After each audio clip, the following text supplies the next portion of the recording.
It's pretty easy to tell how the horror community feels about AI because of that whole fiasco with Late Night with the Devil. Mm-hmm. So there's this movie came out, a couple months ago. It was like a 1970s TV show. So it was like, please stand by, like those images, right? Mm-hmm. And they used a couple like Mid-Journey images for it. And the community went hard after them. Yeah. Like I felt like it was a bit of an overreaction because I'm like, these poor filmmakers are trying to like do the impossible here, and they found one little shortcut back when, like, before this was really even a conversation, like it was early, and they're like, hey, this saves us, a week worth of work, right? Going back and forth between designers and blah, blah, blah. And then the internet just lit them up on that. I felt bad. I don't know. Actors and creatives have never had this much power and tools at their disposal. Are you involved in the edit? How do you eat? Writing for me also is therapy. On this week's episode, we have Anthony Cousins, indie genre director and cryptid enthusiast. I'm your host, Matt Osterman, filmmaker and business founder. If you happen to like this episode, it would mean the world to us if you'd like, subscribe, and comment. So the film industry, how's it looking these days? Boy, I don't know. Trying to figure that out myself. It's a loaded question, and a lot of people are asking it right now. Like being in film, you're in an echo chamber, when you start talking to other filmmakers and stuff. But even within there's like a million sub echo chambers. And right now I'm in a really nice echo chamber of like found footage and like ultra super micro budget movies where it's like, things look awesome for us. Like, you make a thing and you throw it on Tubi and you do all right, and you get to do another one. Like, people are just like cranking them out right now. It is like kind of the perfect time for that sort of thing, right? Because that's always been a thing, but the ability to reach the masses has never been easier, right? With Tubi and all the other platforms and social media and whatnot. So yeah, that is interesting. That's like, it's kind of like living on an island during COVID, right? You're insulated a little bit from the whims of the larger society, right? Yeah. Like, you don't give a shit what Netflix is doing because they're not going to be interested in your thing anyways, right? Yeah, exactly. Like, that's just not even the target anymore. Like Tubi is the target for everybody, and it's very attainable, which is great. Yeah. So Tubi, for the folks that don't know, is AVOD, right? Advertising video on demand. So it's a bit like old school TV or watching Hulu with ads or whatever, right? And then you guys as filmmakers get a cut of that ad revenue, right? So the more people that watch it, the more revenue you could make. So there's upside there. Definitely. Yeah. It seems like I don't know the exact numbers, like even for my project at the moment, but that seems to be, from what I've heard, where people are seeing the most return. And it's a very juicy platform for horror filmmakers and independent stuff. People want it all. Like what I love about film is it's entertainment first. And like, there's art, and like for us to put all the effort and pain that we put into it, like it's got to be art, but it just has to be entertaining. Even if we totally fail and we make something laughable, is it still entertaining? Because then it can still do well. So people that go to Tubi, they want to see the good stuff, they want to see the bad stuff, they want to see the laughable stuff. Like, yeah, just don't be boring. Just don't be boring. Right. Yeah, that's rule number one. Yeah, that's probably should have been the rule since day one, but I think people forgot about that maybe, or it wasn't necessary. Well, back then too, over the last 50 years, I think cinema consumers or viewers were willing to like hang out a little bit longer. Now we have the TikTokification of even like our craft, where like on that space, if you don't grab them in 30 seconds, like you kind of lose them and they might bounce. Yeah. Which is crazy to think about for like, an 80, 90, 100-minute movie that you really have to worry about the 30 seconds. Yeah. It's such a weird place because like another thing that's going on is like liminal space obsession. Like the back rooms and stuff like that, or Skinamarink doing so well, which are like movies or stories or web series that go on for hours and show you barely anything, don't show you any faces, barely have a story. And people are obsessed. Like, they just want to like live in these moments. So there's almost this like counterculture to the micro attention span thing too. Yeah. Kind of vibes in a way, right? Yeah. Like, it's bizarre, I think, because we're so living in our screens and living in this digital environment where you're just like crushed with information. You're drinking from a fire hose daily, that slowing down a little bit and maybe living in these liminal spaces, or like it's people that will just like work but have the ASMR thing going on. Like there's something weird going on with the chemistry within our brains that's clearly a reaction, I think, to the rest of our lives, and that's pretty fascinating to see unfold. Yeah. Yeah. Does that affect the way you think about filmmaking at all?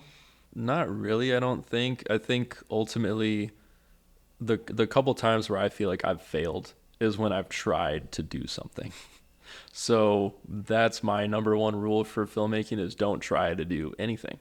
Like just do what feels right and just do what I think I would want to see instead of trying to chase a trend or go like, oh, you need to do this in this amount of time to capture somebody. Like, because time and time again, you look at something like Skinamarink or In a Violent Nature that's doing so well. Like you look at movies that go against what, if you're going to make a movie by algorithm, shouldn't work. And they or do by great. Committee even, right? Like Exactly. no way those are getting greenlit in the traditional system. Exactly. And then they find their way into existence and they do great and they have these like massive fandoms. So like there ultimately there shouldn't be any rules. Yeah. You know, I think like we would be living in an unbelievably amazing like utopia of film if the people that had the money were willing to take riskier bets. I think they would profit off of it. Because you look at them doing what looks like the right move. You know, like if you want to break it down by committee or algorithm, like this is what should make money. And they're not anymore. Yeah. You know? Yeah.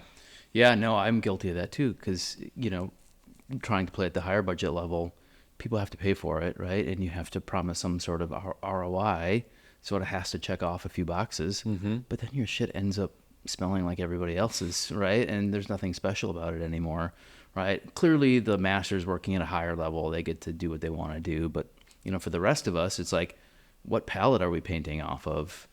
And it's harder and harder to work in those middle ground areas where you're like serving numerous masters, you know?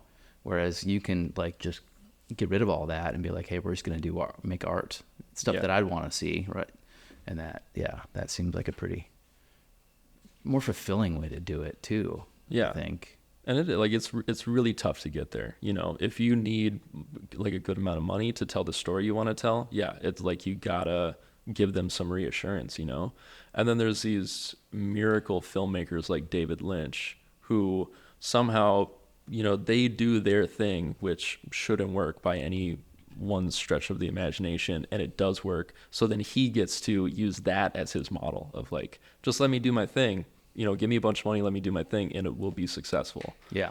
Well, he's got a built-in audience, right? He could, you know, burp out a movie and people would show up and pay for it, right? You know, because he's obviously a genius. But yeah, how do you get to that spot, right? Like, working on it. Yeah. You got a vibe going. Trying. Yeah. You know, you spend less money and you don't have to follow so many rules. Like that's one thing. It's harder to live, but. Yeah, but I mean, you could be delivering pizzas too, right? Yeah. Like, and then complain about, you know, how Domino's is, you know, forcing you to do things you don't want to do, right? Like, exactly. We all have those problems, and it's just how do you activate yourself and create the stuff you want to create and make your existence feel justified, I guess. Yeah. Well, we talked a little bit about the genre space. Tell me more about like that world, because I know that fairly well too. But it's pretty cool group of folks. Like, what's your experience been with the genre crew? It's been amazing. I mean, it's the most rabid fandom I think there is. You know? Maybe we should define what genre means too. Oh, sure.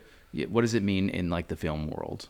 I guess it means not of reality, I suppose. You know, I think like when I think genre first and foremost, I think of horror. I think that's what usually gets labeled genre, but sci-fi gets in there too. Fantasy. Yep. Yeah. Anything that's just like not taking place in reality, I'd say. Yep.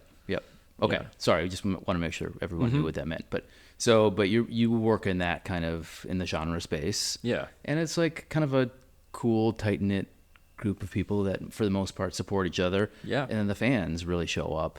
They're almost more predictable than any other type of, you know, comedy or drama. You know, the genre fans will often show up for stuff, right? Has that been your experience too? Oh yeah. I mean, they want to support what we're doing so badly, you know, and they're really passionate about it. It's not even just about watching the movie. It's like, what other things exist around this thing that you made that I can also support, you know? Like, we're also, it seems like anyone that's into genre is usually also a collector. You know, if you're into fantasy, you probably have like D&D figures and a full bookshelf. You know, if you're into horror, you probably have a Freddy Krueger action figure somewhere. Like, we love stuff. And that, I think, is really good for us, you know, when it comes to like making a movie. Is very, very expensive, and like, what other ways could you branch out from just selling the movie experience to make some money back? Actually, I was at a horror festival or a horror convention in Chicago a few months ago, selling Frogman shit, and this guy comes up to me and he's like, he was actually waiting in line to see Bam Margera, who was signing autographs next to me, and his line kept covering my table. So he's waiting to see Bam, and he's like, Frogman. I'm like, yep. And he's like, man, I gotta be honest, I pirated that and watched it the other day, but I really liked it. And I was like, oh, well, cool. I'm glad he liked it. Yeah. And that was it. And then he like got his autograph from Bam, and then he came back and he dropped more money on Frogman merch than anybody else. No kidding. At this whole convention. Yeah. And then he messaged me after the fact on Instagram and bought more stuff. No kidding. You know, so like they do care. And I think there is that disconnect when you're, you know, like, I think that was like, okay, I'm looking at the face of the guy that made this movie, and I'm realizing, you know, when I pirate a movie, it's not always stealing from Hollywood, you know? Yeah. Like, I'm stealing from this dude who's at a horror convention who's like one of us, you know? So yeah, but you know, when they wake up to that, like, they want to support you for sure. Yeah, because they want more of it, right? And they know the machine is working against us, you know? Yeah. I remember my first movie came out, which was a genre thing, and this is, I don't know if you can, but you could like go look at the stats on torrents and find out how many people were like downloading your movie illegally, and it was like in the tens of thousands. And so this would have been like 2011, 2012. I don't know if it's still as successful or as popular as it is. At first I was pissed because I'm like, oh shit, like, you know, that could have been $100,000 in revenue that we lost. But I'm like, eventually I'm like, okay, A, those people probably weren't going to pay to begin with. Exactly. And B, that's 10,000 people that saw it that might tell their friends, right? And, you know, you get that larger effect. So I think ultimately it was a good thing, but it's complicated for sure. It's hard not to take it a little bit personally, but I do definitely subscribe to that idea that like, you're not, like, for every person that watches it without paying, you're not losing $5. Like, they weren't ever going to pay for that. Yeah. There's still people who, like, Frogman will pop up on these like horror you know, Facebook groups and stuff, and people are like, oh, I'm still waiting for it to hit Tubi, you know, because Tubi's free. So there's some people that just will not pay to watch something. But at least on Tubi, you're going to make 30 cents or something. Exactly. Then they do watch it. That's the beauty of that kind of stuff, is it's giving us a way to like kind of, you know, like Tubi is way more convenient than having to go through a torrent site, you know? For sure. Yeah, you don't know what virus you're going to get when you're downloading that stuff. Yeah. It's probably cleaner now. It used to be a little dicey back in the day, yeah. All right, well, let's get into Frogman. You want to give us the quick pitch? I know you've been doing it a lot, but yeah, give us a quick pitch and then kind of how it all came about. Yeah. I think I've pitched it so many times that I've like transcended, like I whittled it down, and now it's gone. Like, now it's maybe messier than it's ever been. Maybe, yeah. No, now it's performance art. Yeah. But the quick pitch is it's a movie definitely inspired by the Blair Witch Project, and Bobcat Goldthwait's Willow Creek, which is another found footage movie about finding Bigfoot. And a little bit Lovecraftian, specifically The Shadow over Innsmouth. But it's a story about a kid named Dallas Kyle who accidentally captures footage of the Loveland Frogman in Ohio when he was like 11 in 1999. And it's become infamous. It's like the Patterson-Gimlin footage of Bigfoot. And now it's present day, and he's tried to become a filmmaker, and he's like living in his sister's guest room and just like totally not where he thought he would be. And the only thing that he's done that's semi-successful is accidentally capturing this footage when he was a kid. And now people are starting to refute it and call it into question and say it was a hoax. So he kind of snaps and decides he's going to go back to Loveland, make an official proper documentary and find irrefutable proof that the Frogman exists, and he gets in way over his head. Yeah, I'd say so. Was Frogman a real cryptid or? It is a real cryptid. Yeah, I thought I knew my cryptids pretty well. Hadn't ever heard of Frogman until 2018 when he came on my radar. But yeah, he's like the B-list or C-list cryptid, I'd say. Working his way to A-list, hopefully. There's a lot of love for him now. And it has a magic wand. I know I don't want to, no spoilers, but like the myth from Ohio has the Frogman has a magic wand. That is part of the lore, which is just, I love it so much. Because a lot of these cryptids, you can kind of understand how someone might misinterpret something they saw in the dark of night in the woods as a Mothman or a Bigfoot or whatever. But to accidentally see a 4-foot frog man with a magic wand shooting sparks is, I don't know what that person saw if that's not what they saw. Yeah, you almost want it to be true because it's so fantastical. Yeah. I know a lot of the cryptids. Well, first let me say, have you heard of the Hodag before? Oh, yeah. Wisconsin? Yep. I'm from the town. Oh, you are? Rhinelander, Wisconsin, that the Hodag, you can have this. Dude, oh my God. Thank you. Yeah, it was invented in the 1890s by a lumber cruiser. And, you know, the lumberjacks were known for creating a lot of these cryptids because they sit around a fire all day long and they're out in the woods, you know, and there's dozens of them. Like they hide behind and agropelter. Agropelter was a simian-type creature that lived up in the trees and would throw branches down at people.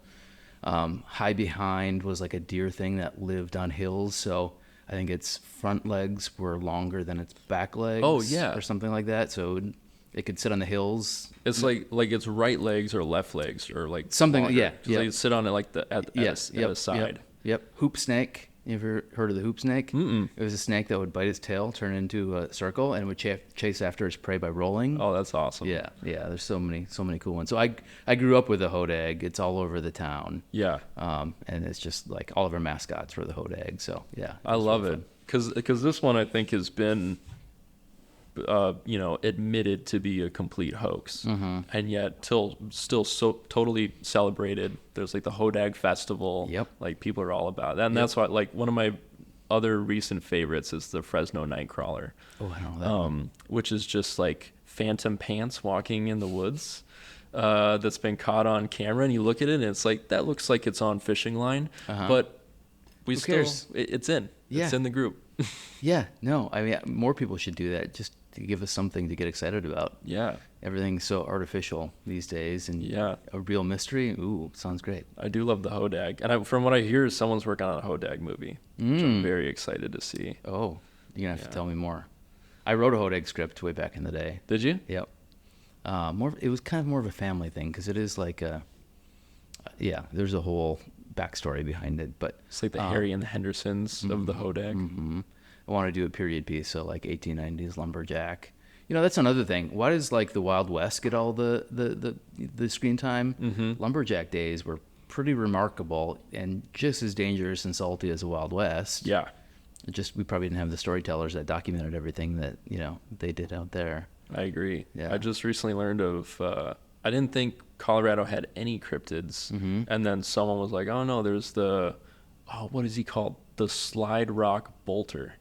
And it's basically a land whale, like a massive land whale that has a hook for a tail and hangs at the top of mountains and then creates a water slide for itself with its saliva and then slides down the mountain and eats everything in its path. All right. Like, that might be the coolest thing I've ever heard of. Yeah, I want to play the video game. Right? Yeah. And that was a lumberjack tale. You know, I think from like landslides and stuff that myth was born. Yeah, well, I mean, like the lowland gorilla wasn't discovered by Western culture until like the late 1800s. So like at that point, there was still a ton of mystery out. So the lumberjacks and I guess everybody else, like the world was still a mystery. I guess we have the bottom of the ocean, right? But everything else has kind of been discovered. So I think adding this era of myth and it's just fun. Yeah, I think is a cool thing. So. Yeah, you capitalized on that with Frogman for sure. And you did it as a found footage thing. Was that easier or harder to do than more the standard traditional type of movie? I'd say just as hard for different reasons. You know, you do And have you used like a vintage camera too, didn't you? Yeah, we shot on a high camera. That's ridiculous. On tape. Yeah. Yeah. And that wasn't my original plan. My original plan was to shoot all on like a Blackmagic 6K, like a proper cinema camera, and then make it look like high 8. And so I had the high camera on set day one to grab reference footage of like, this is what we should make this 6K footage look like later. And then I was like, what a waste of time. Like, this thing has so much character. It looks exactly like what we want the final product to look. It's got this crazy weird lens that can like zoom in on an ant's ass, you know, like those lenses are so weird, and you can't replicate that with anything today, you know. So yeah, we went for it, and it was kind of scary, but you know, a tape could fail just as much as a memory card could fail. So yeah. Where were you getting tape? Are they making them still? I mostly recorded over my home videos. Are you serious? Yeah, because this was my dad's camera that he would film us on when we'd go like up north to Duluth and stuff. And he transferred those all to DVDs. So, okay, so they're safe. They're safe. Yeah. It's like, okay, that would be quite the sacrifice if you're getting rid of your childhood memories to do this. Some people mortgage their house. You just taped over your childhood memories. Yeah. Yeah. All right. And it was really fun, like watching the tapes back, because like it would go from our footage to all of a sudden like, but you know, between when I would cut, you know, I might like fast forward a little bit, and then there's just like a snippet of me at like 10 years old playing in a lake. And we tried to leave it in the movie because I was like, oh, this is so weird and it feels super analog and found footage, but it just didn't make any sense. It was just like, what am I looking at? Yeah, you'd probably have to do more of that to make it make sense. Yeah. Make it be a thing. Huh. That's awesome. And you got to go on a pretty nice festival run with it too. What was that experience like? The first one was very scary because we edited up until like the day we played. We turned it in as late as humanly possible. And the first festival I played, it didn't even play with like finished sound. Yeah. But it's good to have goals, you know, unless there's someone like breathing down your neck, like you're supposed to turn this in. Most festivals won't let you do that. So you right. had a nice AV team there, I think. Yeah. And it just like, I mean, this took us 3.5 years because it was a grueling process of figuring out what didn't work, reshooting things. Then I moved across the country, so I'd have to come back to Minnesota to reshoot. And it just took a long time. So it was like a moving target of like, when is this thing going to be finished? So we just started submitting the rough cut to festivals and being like, okay, if we get into any of these, then we have to be done. And that's what we did. Yeah, gave you that deadline. Yeah, I know how that goes. And then you traveled to a bunch of different places. Was that fun being with audiences, getting to experience it over and over again? It was so good because you kind of got to remind yourself during the process of making a movie, like shooting it, editing it, you got to remind yourself of like where this all started and why you thought all this work was going to be worth it. Like there was a great idea at the beginning that you were like, there's a movie that doesn't exist that I want to exist. I think would be cool to watch. And by the end of it, you can't enjoy it at all. You know, like the magic is gone. And the only way you can kind of experience that, in my experience, is through sitting with an audience, you know, seeing it for the first time. And I could not, I don't know about you, but like I could not even fathom what anyone was going to think of this thing by the time we were ready to show it. Cause I'm like, I don't know if this sucks. I don't know if it's interesting. I'm not interested in it anymore, you know? So you really don't know. And then someone sees it without knowing anything, hasn't seen a trailer for it, has no idea what to expect, and they're super entertained because they're like, damn, that was different. I didn't know what I was going to get. And you just can't imagine what that's going to be like for somebody. But have you had the experience when you're sitting with the audience, you can feel the energy, you know kind of what they're thinking? Oh yeah. Can you explain that? I don't know if I can explain it. I don't know if you can either, but it's a thing. It's so real because, you know, we had really good crowds for all the festivals, but we played very different festivals. We played just a horror festival. We played an H.P. Lovecraft festival. We played a found footage festival, and all of them enjoyed it, but you could feel they were watching it in a very different way and were reacting to very different things. Thankfully, we didn't have any that was like a total dud. But there's things that like the Lovecraft people caught on to that nobody else did, Right. And yeah, you can there is an energy in the room that you can totally sense.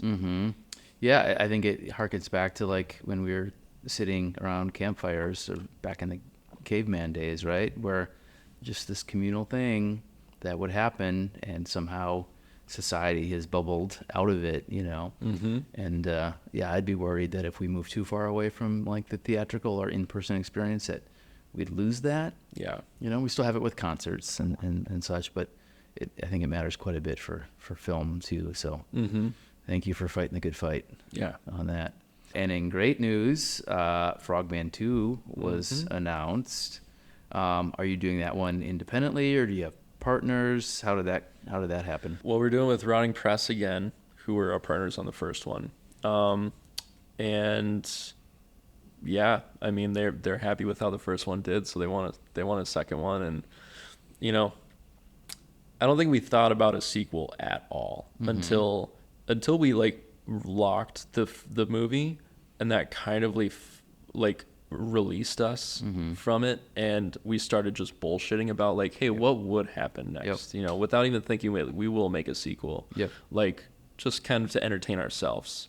But then they were like, no, we'd really like one, and it was like, oh, okay, well, what would we do next? And yeah, I'm pretty excited about what we came up with. There's enough of an open ending there that I think you have a lot of room to play. Yeah, it's exciting. When are you gonna shoot it? We're figuring that out right now. I didn't think we were gonna be able to shoot until next spring, 2025, but it looks like maybe the script is maybe done. Oh, which means maybe we could get it done this fall, which would be awesome. And we're gonna shoot it as much as possible in Minnesota. Oh, good. Yeah. Right. Yeah. There's a couple things that I don't know if the locations exist within Minnesota, but we're gonna look. Like, we're going to try here first and then venture out if we need to. All right. We'll break a leg. Excited. Yeah, thank you. Let's get into your background a little bit. Was filmmaking always on the career checklist for you? Is that something you knew you wanted to do? No, it probably should have been in hindsight from the beginning. I was like a cinephile even as a very young kid. But no, I don't think I put a whole lot of thought into what I was going to do outside, like in adulthood at all. Just until healthy. the pressure was on. Most kids shouldn't, right? Like, yeah. Yeah. I was really I wasn't into it, but I thought being a marine biologist would be cool. And, if I actually dug into what that takes, I'd probably want nothing to do with it. But the idea of like being at the ocean every day seemed cool. But no, when it came time to go to college, I was like, all right, what am I going to do? And I looked at a trade school, and I looked at things that would be good money making, honest careers, good life decisions. And I was like, no, I think I'm gonna make a terrible one instead. I just couldn't see myself doing any of that, and I still didn't. At the time that I enrolled in film school, I'm like, I don't know if this is it. I have no idea what I want to do, but I do love movies. That's like all I care about, really. So I went to film school, and it kind of worked out. I went for cinematography first, and that went pretty well, and then just started wanting to tell stories that nobody else was like asking me to shoot. So I was like, okay, I guess I'll try shooting and directing. And now I'm letting go of shooting, and I'm just directing. Well, and you worked a lot of crew positions too, right? So that trades thing did kind of come to fruition, right? True. Yeah. Yeah. So you're a craftsman. As well. Yeah, I worked on your movies. Yeah, you did. Painted with light. Yeah. Yep. Is there something freeing about working on those movies and not having to be the guy? Oh, I love it. Yeah. I love it. Yeah, I'm going to LA in a few days to work on a feature as key grip. And I love it so much because being a grip on set, you're dealing with rigging lights, rigging the camera, rigging anything that needs to be somewhere it just naturally wouldn't be. And I'm on set. I'm a part of the process. Like, we're making a movie, but it's a completely different side of my brain than storytelling. Like, I'm not storytelling as a grip. I'm almost like playing with Legos or something. It's more like engineering, which is still creative, but it's a different kind of creative. And I've learned so much, getting to watch you direct, getting to watch all the people direct that I've been on set with, like I have a front row seat to see how other people do this and figure out how I want to do it, And how not to do it. Exactly. Yeah, you learn a lot of lessons. Totally. Yeah. Yeah. I love directing, and I love being on set. What's more fun for me is being on set when I don't have those responsibilities. Mm-hmm. You just get to like add value and like you just tone that brain energy down a little bit, like. Yeah. Because there's nothing better than a set, but there's also nothing worse than a set when you don't know what to do next, right? Or shit's failing, and everyone's looking at you. You have 50 people being like, hello, time to make a decision, which is stressful, but, it's risk reward in that position. Yeah. Yeah. But I saw you go through what I've gone through plenty, which is like almost everything that can go wrong does. Yeah. And you kept a very level head. Yeah. And I think, like, I wonder what that is for you, because for me, it's like I play out every single horrible possibility before shooting, and then when anything goes wrong on set, I'm already like, yeah, I knew that was going to happen. Yeah. No, I mean, the act of making a movie is so chaotic to begin with, right? If you didn't want to, you don't embrace it at your own risk, right? Because if we just want to do that, just write a book, be a novelist if you want to control everything. Things are going to happen that you can't control, but you still got to get your pages done, So is freaking out and yelling at somebody going to help you get your pages? No, right? Yeah. It's not going to inspire everybody else to keep working. It's like, okay, how do we turn lemons into lemonade often, right? Yeah. I like the problem solving part of that. Yeah. Because I just know shit's going to go wrong because it always does. You gotta like the problem solving part of it, because that's almost all it is. Like if filmmaking is one thing, it's just solving problems. Yeah. And I feel like maybe the reason I can keep such a level head and like deal with every catastrophe on set is because the worst part of directing for me is like the week leading up to actually being on set for the first time on a new project, where like I wake up in a hot sweat, like with anxiety, thinking about what's going to go wrong. What if this falls through? What if that falls through? Like, I feel like I get all my worrying out in the days leading up to it. Mm-hmm. Do you have any directing nightmares? Like actual nightmares? Yeah. Not that I can think of. Like, I have one that happens in every movie where, as a director, you're usually the least experienced person on set. Mm-hmm. I mean, you've worked a lot more, but, I've, made 5, but some people make 5 in a year. Yeah. Some of these crew members, right? So my nightmare is I'm always like walking onto set and like walking in the light when somebody's trying to film something and like, you're in the light. I'm like, oh shit, sorry, I know better. And I also know it's fake. Yeah. But without fail, every movie I have that nightmare leading up to production. Mm-hmm. It's just kind of, the I don't deserve to be here sort of thing. Totally. Yeah. I can definitely relate with that. And like the nightmare thing, that's interesting because like, they say nightmares are our brains kind of running simulations. That's why we all have falling simulations, car crash simulations. Like we're running simulations of like, how are we going to handle this if it happens, So of course we're running through set simulations. But like even being like an experienced grip, like I'm going into a short film in a few days and I'm already worrying about like, the grip's gonna hate me as a director, are they gonna? Because I know as a a crew member on other sets, like you love to commiserate with the other people on set. Yeah, common enemy helps. And sometimes like some producers will like actively be that common enemy to get everyone to kind of coalesce around something. I've seen it happen before. That's crazy. Where I'm like, okay, if you want to be the bad guy, that's cool. I don't. I prefer to, lead, with some sugar versus, something else. But yeah, for sure. Sets can be like these weird little dynamic families. Like we're essentially all carnies coming together, for the carnival. Yeah. And you grow these intense relationships really quickly, and then poof, they're gone. Yeah. Right. And if you can work with collaborators over and over again, that like helps. And and the folks that work on the bigger budget stuff can just hire folks who they want. But yeah, do you find that you've kind of gotten over it emotionally? Like, you're going to show up, do the thing, move on. Maybe you'll see these people again, but have you gone over that roller coaster enough where you don't really, it's not a thing?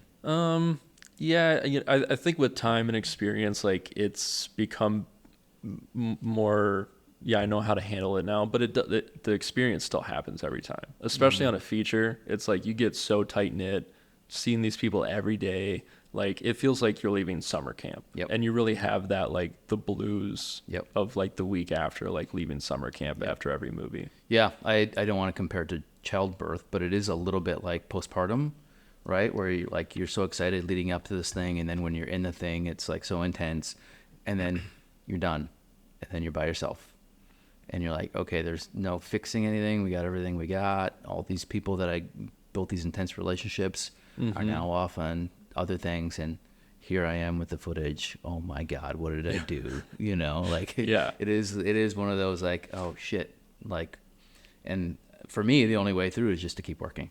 Totally. If you'd sit and stew in it, it'll probably wreck you. Yeah. It's a very isolating experience. Again, like feeling energy of people around you, to go from like feeling the energy of those people every day for, like a month or whatever, to then all of a sudden you're totally alone. It's a hard shift, Yeah. I'm an introvert extrovert, so I can navigate both of those. But if you're one or the other, I gotta imagine that's pretty difficult place to be. Yeah. Topic du jour, which we kind of talk about with everybody, and I feel like I talk about this all day, every day. AI. What's your take on AI? Like kind of maybe from a cultural point of view, but also like the filmmaking craft. Well, it's not going anywhere.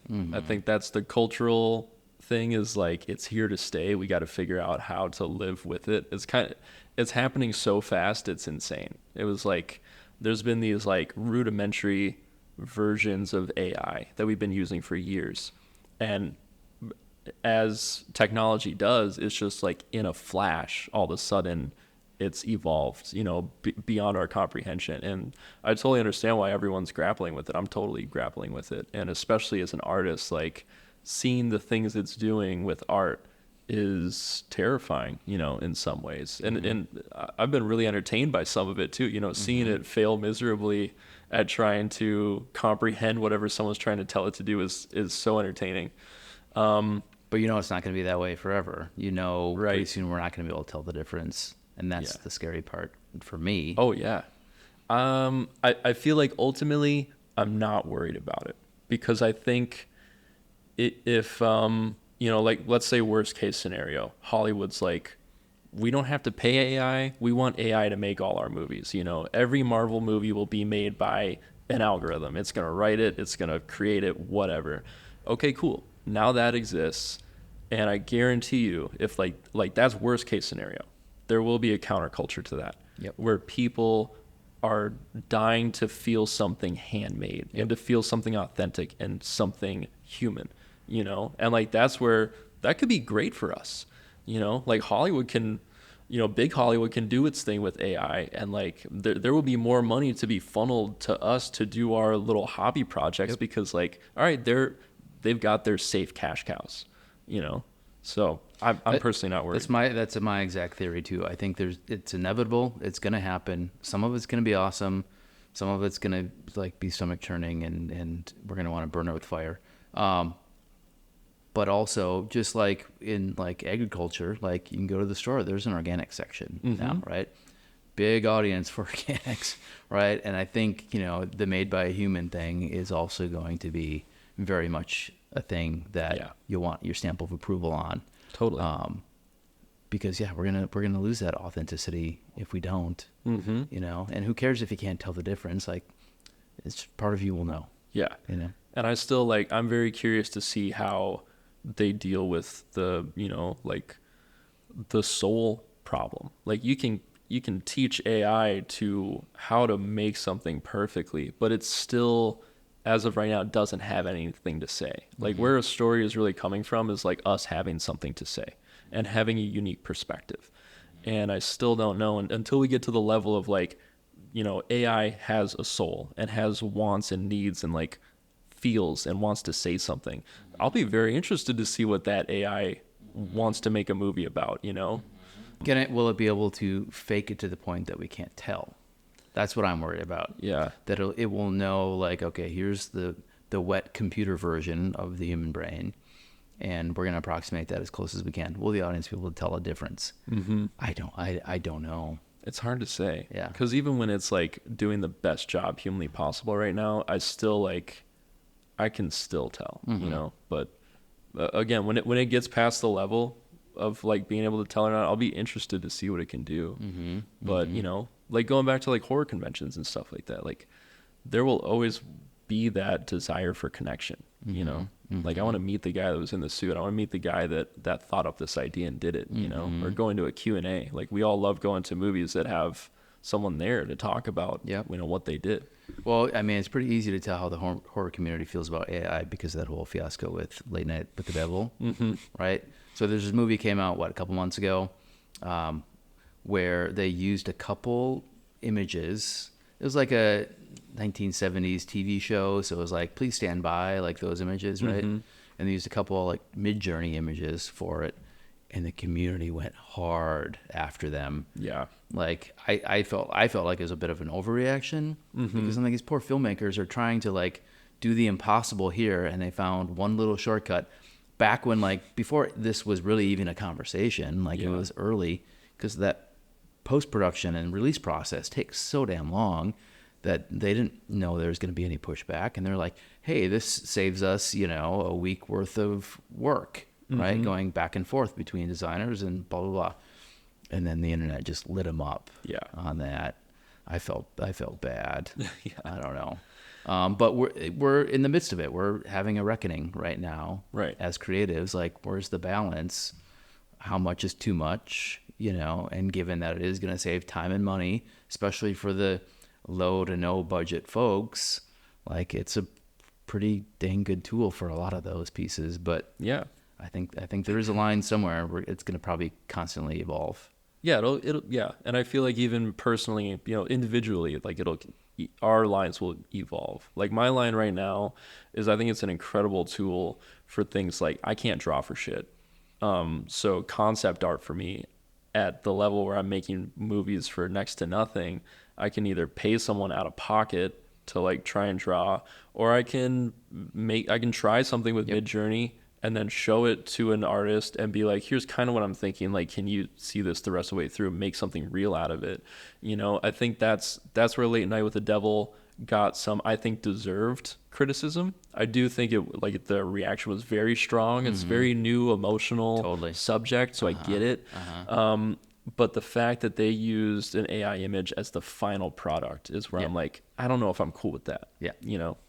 Yeah. I don't know them, so I don't know what their headspace is. I think it was one of those things where, like, hey, here's this cool new thing, like, let's try it out. And then the conversation evolved, and then it was too late to do anything about it. You know, they wouldn't. I'm guessing they wouldn't make the same choice now. Probably not. Yeah. Even because like that's the other thing where it's like, I see the argument of it's a very silly thing to use AI for, because that's something you probably could pay any artist whatever amount of money you have, and they'd be ecstatic to make a thing for your movie. But it's also such a small thing in the scheme of this movie that exists, that people did put their heart and souls into, and did make something very original. Yeah. You know, where it's like, let's not let the whole movie hang on this Don't throw one the thing. baby out with the bathwater. Yeah. Yeah. Yeah. When Marvel does it, right, then get the pitchwonks out, right? Yeah, let's punch up, sure. Yeah. Yeah, for sure. I will. I think it's a tool. I'll say it right now. I'm never going to use it for writing, like a screenplay. If I do, I'll just quit. Yeah. Like, what's the point? To speed up processes, you know, in post or for the previs or stuff like that. Sure, whatever. Don't care. But if I use it for writing, I'm going to hang it up, because I don't know. That feels sacred to me. Sure. Well, that's a part of this process where there's soul in it, you know? Like previs, yeah, I think that's a great use of AI. Yep. You know, that kind of stuff for sure. You know, maybe minor cleanup when it comes to VFX type stuff, you know? Like, does a VFX artist really want to get rid of a hanging cord anyways? Like, they want to create a creature or something. So yeah, let's use it that way. Yep. Well, even sound mixing, like, you can use it to clean up audio now. The sound mixers don't want to clean up audio. They want to work on the cool stuff. Yeah. You know, so it is going to take away billable hours. There's like zero question with that. Mm-hmm. But I think the current line of thinking is it's going to not take away your job. It's going to give jobs to people that use it. Yeah.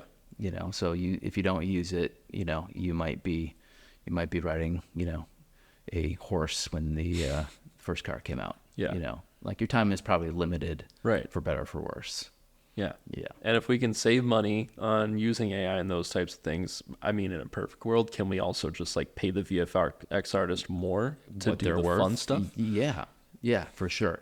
And yeah, I'd like to believe that's going to happen, but you know, we know how capitalism can work, more for less. Yeah. All right. Are there any, like, would you say any tips or habits that you have initiated from day one or that you've learned that make your job or your life easier? I think stress and emotional regulation is very, very important. And that's something I'm still learning to do now. You know, I think I had a moment of complete emotional irregulation on the way here, you know, like location scouting for this project in a couple of days. And it's just a short film, you know, and I'm trying to make features, which are way more stressful. So I think that's something definitely, I mean, no matter what you're doing, it's a good practice, but especially like this can be very, very stressful. And to be able to regulate and, you know, maybe meditate or something, like just like realize like the world is not ending, like stressing, you know, having anxiety over these kind of things is just part of the process. Mm-hmm. But like realizing, okay, I went through that now, and now let's just like try to do it as best we can, you know, and like maybe nothing will go wrong. Mm-hmm. How do you pull yourself out of that when you feel yourself going in that direction? I mean, sometimes I really do just meditate. I try to clear my mind. That helps a lot. Going outside, I think when it really hits me is when I'm stagnant. Mm-hmm. Like it usually hits me when I'm in bed at night is when the anxiety gets to me. Mm-hmm. And the second I get up and start moving, the second I get outside and experience some nature or sunlight, like most of that stress goes away. And then just reminding myself, like all you can do is try. Yep. And hope for the best. Mm-hmm. Mm-hmm. Yeah, for me, it's finding a way to give myself context, because you can get so microscopic in that anxiety and make a mountain out of a molehill. We're like, oh, is that really that important? And I think a walk probably opens you up for that, right? Getting outside, you're like, okay, so that one little thing I'm stressing about is really not that important, you know, like, and then clearly just movement and sunshine and, you know, breathing, like all that stuff. It seems obvious, but yeah, totally helps. Yeah. Context is really good because, you know, like whatever you're stressing about, whatever you have anxiety about, like there is a genuine concern there. And it's like where it gets overwhelming is when you let those compile and then all of a sudden, did you see the new Inside Out? Mm-hmm. Yeah. Like when anxiety is tornadoing around the thing, I was like, that's out of it. Exactly what it feels brilliant. Like. Because it's just like a million things start compounding and all of a sudden you got a storm. And it's like, no, focus in. Yep. What is the anxiety around this one thing coming from? Yep. Okay, now what's the solution if this happens? All right, now we know what we're going to do. Yep. Yeah, I think I don't remember the name, but I think a Hindu philosopher said, why suffer twice? Like, why are you suffering now for a thing that you think you're going to suffer for down the road? Mm-hmm. Like, if you're going to suffer, just wait. Don't suffer twice, right? Like, there's no point to that. What a waste of time. I know. I try to live by that, but it's hard. Yeah. Any big losses or setbacks in your career life that you've learned anything from? I know we all have them. Yeah. Well, you know, when COVID hit, the 2020, I just turned 30, and I was like, I'm making a feature this year, and like things look pretty good. Like it looked like maybe there was some money, and we could maybe really make it happen in 2020, and then COVID hit and brought that to a halt. And it was just like, damn, what am I doing? Like I'm about to be 30. I haven't made a feature yet. I'm still just kind of working job by job, paycheck by paycheck. Like what is this? And that's when we took Frogman really seriously. And it was like, okay, like let's stop waiting for someone to like give us a green light. Let's stop waiting for someone to give us permission to do what we want to do. Let's just do it, you know? And that's like up until 2020, I'd spent 2.5 years like being strung along, thinking like, okay, I'm gonna work on writing this thing, which was much bigger than Frogman, and like I need somebody else to come in and help me and like give me money and that kind of thing. And so that's what I really learned is like, by some miracle, sure, someone might show up on a horse and like give you everything you want to make your movie, but most likely not, you know, like at least break that seal yourself, like do what you can with what you have. And, you know, like whether that goes well or not, at least you did it. You can say you tried. Maybe you learn that you don't want to do it at all after that single experience, and maybe it leads to the rest of your life.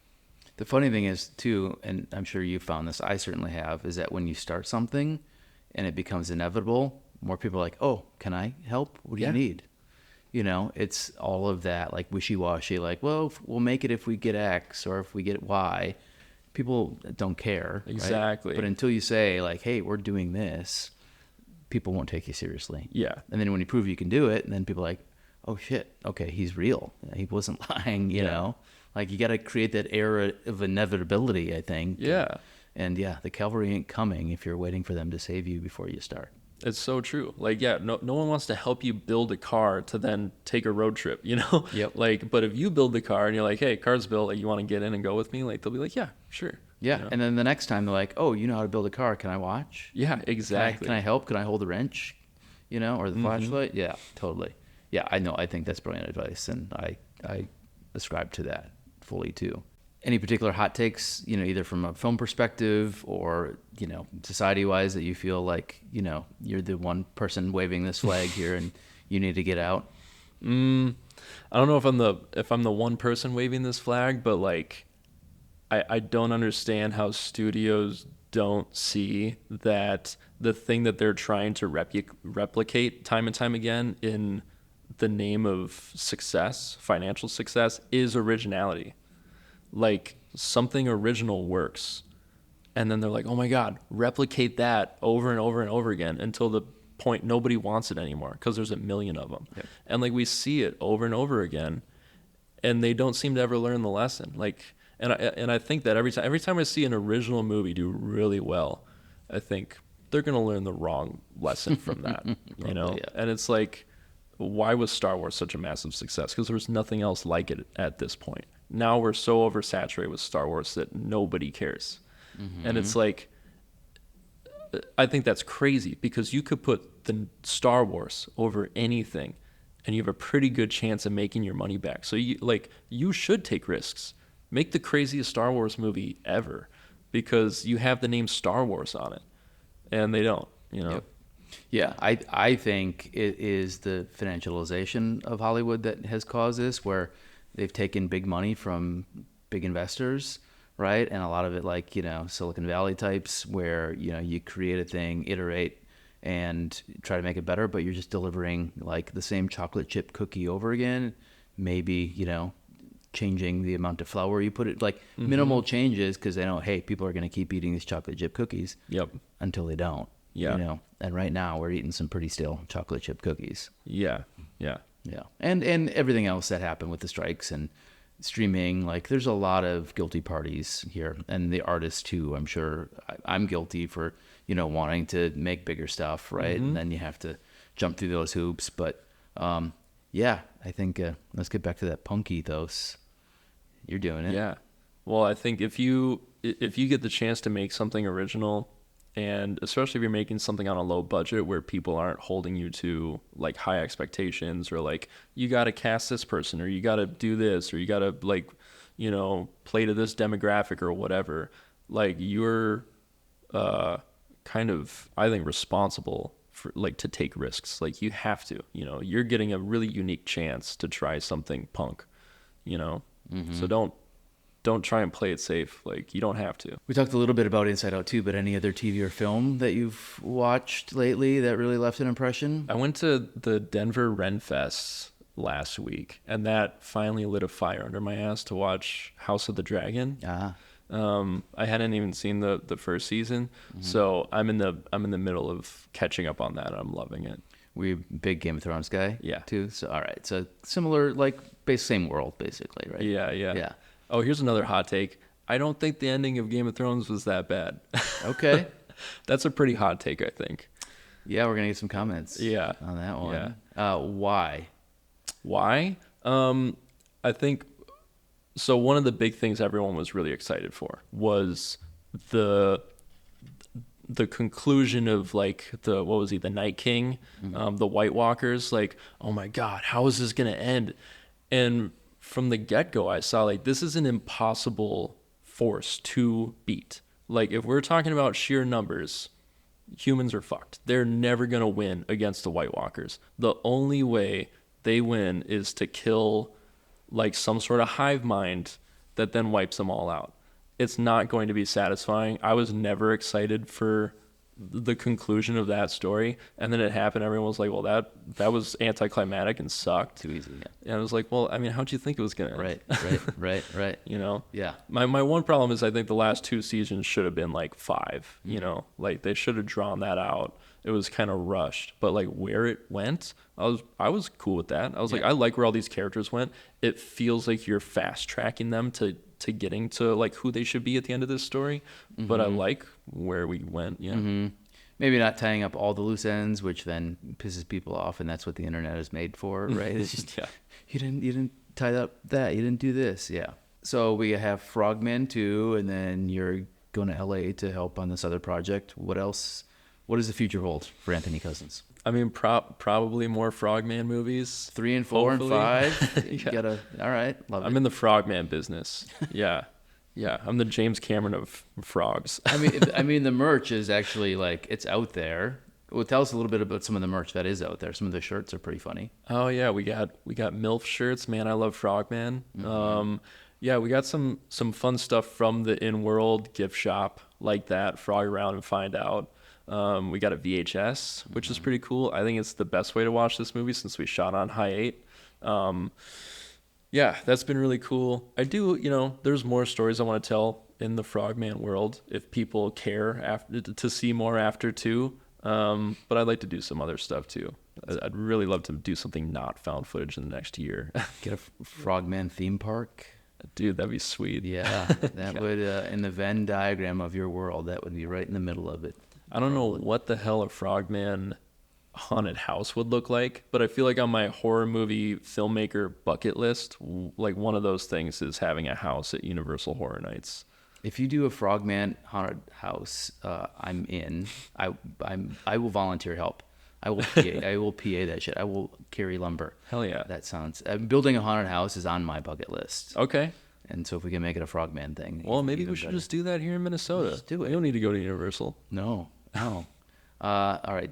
Deal. If people want to follow along with your career or what you're up to, is there any place they can go? Socials or a website? Yeah, mostly on Instagram, cousins_Anthony, and then at Frogman Movie on Instagram. They're both me. All right. Well, Frogman fucks. Yeah. All right. Thank you. Thank you.